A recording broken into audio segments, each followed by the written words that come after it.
Salam saudaraku yang kekasih di dalam nama Tuhan Yesus dimanapun saudara berada. Hari ini saya akan membaca firman Tuhan buat kita yang tertulis dalam kitab Ayub pasal 1 ayat 1 sampai dengan ayat yang kelima.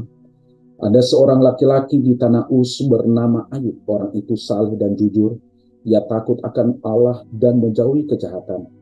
Ia mendapat 7 anak laki-laki dan 3 anak perempuan. Ia memiliki 7.000 ekor kambing domba, 3.000 ekor unta, 500 pasang lembu, 500 keledai betina, dan budak-budak dalam jumlah yang sangat besar. Sehingga orang itu adalah yang terkaya dari semua orang di sebelah timur. Anak-anaknya yang lelaki biasa mengadakan pesta di rumah mereka masing-masing menurut giliran, dan ketika saudara perempuan mereka diundang untuk makan dan minum bersama-sama mereka. Setiap kali apabila hari-hari pesta telah berlalu, Ayub memanggil mereka dan menguduskan mereka. Keesokan harinya pagi-pagi, bangunlah Ayub lalu mempersembahkan korban bakaran sebanyak jumlah mereka sekalian. Sebab pikirnya, mungkin anak-anakku sudah berbuat dosa, telah mengikuti Allah di dalam hati. Demikianlah dilakukan Ayub senantiasa. Kita melihat seorang yang kaya raya, yang memiliki segala kekayaan yang dia miliki, baik yang berada di rumah, bahkan yang berada juga yaitu di ladang. Bahkan dia memiliki pembantu yang sangat banyak. Tetapi kita melihat di dalam ayat-ayat yang kita baca, apa yang dilakukan oleh Ayub. Dia sangat jujur. Dia sangat tidak pernah kompromi. Makanya saya baca di ayat yang pertama, ada seorang laki-laki di tanah Uz bernama Ayub. Orang itu saleh dan jujur, ia takut akan Allah dan menjauhi kejahatan. Di tengah-tengah kelimpahan, dia di tengah-tengah kesuksesan yang dia raih, dia tidak pernah pakai kesuksesannya itu untuk hidup di dalam dosa, hidup di dalam kesombongan, hidup menekan orang lain, merendahkan orang lain. Tidak, saudara dikasih oleh Tuhan. Tetapi kita akan melihat Ayub memiliki integritas yang luar biasa. Makanya hari ini saya memberikan judul perenungan saya ini, integritas dan kelimpahan. Nah, kalau kita lihat apa yang dimaksud dengan integritas di dalam Perjanjian Lama adalah suatu kondisi tanpa celah, utuh, sempurna, tulus dan ikhlas. Bahkan di dalam Perjanjian Baru, integritas adalah kejujuran yang mengandung pola perbuatan baik. Nah, itu sebenarnya integritas, yaitu hidup dalam kejujuran.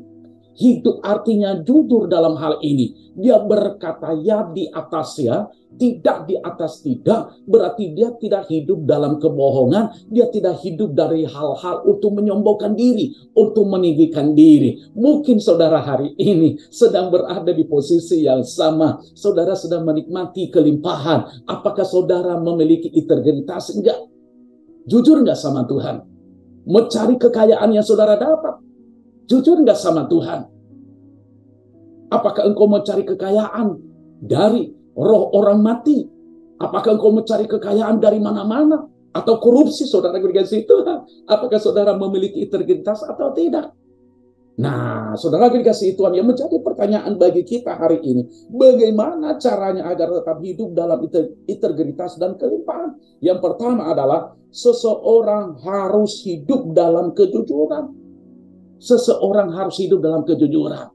Artinya dalam kejujuran di sini adalah hati yang lurus, hati yang tulus, saudara dikasih Tuhan, tidak berbohong, ya, tidak ngomongnya tinggi, saudara dikasih oleh Tuhan.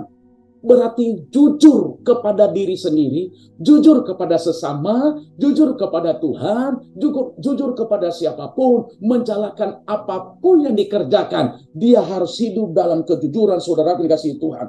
Bahkan juga tidak hidup dalam kecurangan. Banyak orang kaya, dia curang, saudara dikasih oleh Tuhan.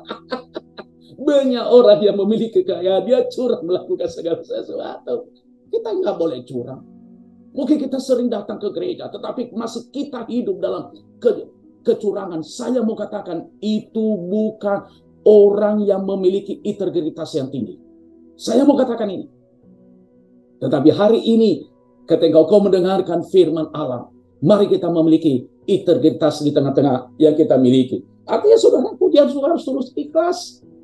Ya, yaitu seseorang harus dalam kejujuran, berarti tidak harus ikhlas. Artinya ikhlas ini tanpa menutup balasan apapun. Kalau dia melakukan segala sesuatu. Karena sangat sulit akhir-akhir ini kita melihat orang-orang yang hebat memiliki keikhlasan dalam segala hal. Tetapi hari ini dalam firman Allah, yaitu kita harus memiliki yaitu integritas, yaitu hidup dalam kejujuran. Yang kedua, bagaimana caranya kita hidup dalam integritas dan kelimpahan? Yang kedua, seseorang harus dapat hidup dalam kesalehan. Ya, saudaraku dikasihi Tuhan, saleh artinya saleh tidak didapatkan celah. Dan kalau kita lihat di dalam bahasa Yunani itu, saudaraku dikasihi Tuhan, yaitu eusebeia, kata ini adalah yaitu dapat kita melihat adalah saleh. Saleh di sini adalah hidup dalam kekudusan, hidup di dalam kesucian, hidup sesuai dengan kehendak Bapa di surga. Dia tidak campur hidupnya dengan dunia ini. Mungkin kita berkata, apa pendeta, saya hidup di dunia ini, bagaimana saya bisa hidup saleh? Saya percaya kita bisa hidup saleh di tengah-tengah dunia ini. Kenapa? Karena dunia ini adalah dunia bagi kita untuk mempraktekkan kesalehan kepada mereka. Kita bisa hidup di dunia ini, tetapi kita tidak sama dengan dunia ini. Makanya dikatakan hidup kita ini seperti garam dan terang dunia. Kita harus begitu, saudaraku. Untuk itu jaga kekudusanmu, saudaraku kasih Tuhan. Jaga kesucianmu. Jangan cari tambah di luar sana. Jangan cari saudaraku, tambah istri lagi.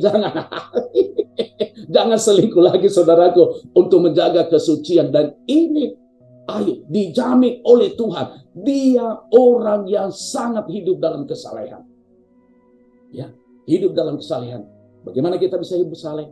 Yaitu renungkan firman Tuhan, lakukan firman Tuhan, taati firman Tuhan. Saya percaya kita tidak pernah akan rugi kalau kita mengerjakan ini. Yang ketiga, sebagai kepada kita, bagaimana caranya tetap hidup dalam integritas dan kelimpahan. Yang ketiga, yaitu seseorang tidak boleh kompromi apapun. Kalau kita mau memiliki integritas dan dalam kelimpahan, saya percaya jangan pernah kompromi.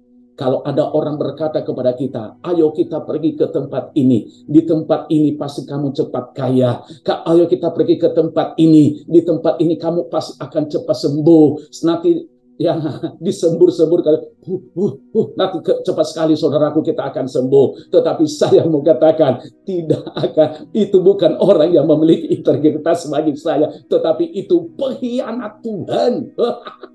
Itu pengkhianat Tuhan. Tetapi kalau memiliki integritas, saudaraku dikasihi Tuhan, dia tidak pernah mencari yang instan. Artinya tidak kompromi. Jangan kompromi. Kalau ada orang berkata ayo kita korupsi, katakan sama dia, maaf, saya bukan karakter saya sebagai anak Tuhan. Kalau ada orang berkata kepada kita, mari ke sini, mari kita lakukan ini, katakan sama dia, maaf, itu bukan karakter saya sebagai anak Tuhan. Bukan karakter orang yang memiliki integritas seperti begitu.